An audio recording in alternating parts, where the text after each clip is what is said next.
NBC News legal analyst Danny Cevallos for more on this. Danny, good morning. Thanks for being here. Quite a talker. Let's start with Baldoni's lawsuit against the New York Times. The Times, as Liz just pointed out there, has said they're going to vigorously defend their reporting. Walk us through what each side would need to prove here. Baldoni and the other plaintiffs need to prove that the Times made false statements and that they either knew the statements were false or recklessly disregarded the falsity of those statements. Basically, it's like the proverbial ostrich sticking their head in the sand and ignoring facts that would have led them to publish something different. And that, in addition, they need to show damages. This is why defamation is one of those things that everybody always talks about, but really not often do lawyers find a defamation case interesting enough or appealing enough to actually file. And it's because proving damages, you need to show that the false statements actually caused you professional harm. That's really difficult to do. But in the case of actors, there is a case to be made that, hey, I got this bad press and then I missed out on this movie, and this movie would have netted me $10 million. A similar theory in, say, the Johnny Depp Amber Heard defamation cases. So you are seeing a trend where in Hollywood, defamation has a unique set of facts where it actually is worth it to file suit.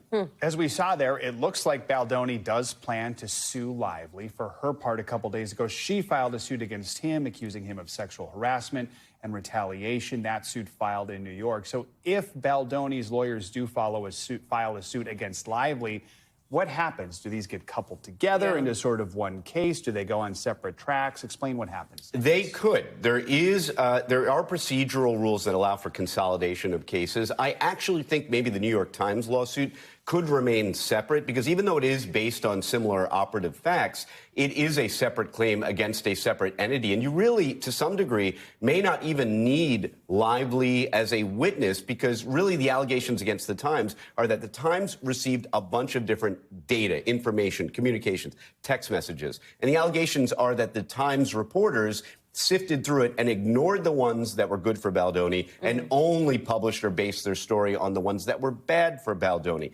That's really the gist of their claim. And I think that's why they filed against the New York Times first and only the Times, because that's a cleaner, simpler lawsuit, at least in theory.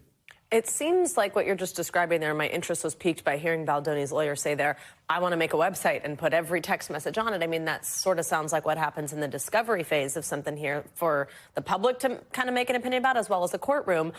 Do you think that's something that we will see? And is there any concern of kind of like reputational damage in that phase for your client if you are an attorney putting it all out there? Yes, and you bring up a really good point. To some degree, this kind of litigation could be mutually assured destruction, as it often is because of discovery. Large companies, brands, actors with a name that they need to protect, they need to be mindful that the fact that if a case gets into discovery, there's going to be data, information, communications, text messages exchanged, and they're also going to sit for a deposition, and that can be wide-ranging. The rules of admissibility are very much relaxed. Almost anything comes in at a deposition. And you have to ask yourself, if you're a big company or someone with a brand to protect, do I really want to subject myself to that? Or is discretion the better part of valor? Do I just decide not to engage in this litigation? But in Baldoni's case, for example, he was already sued. So he's already in the case. It seems to me that inevitable that he's going to be firing back and that sooner or later, all parties will be bringing claims against all parties.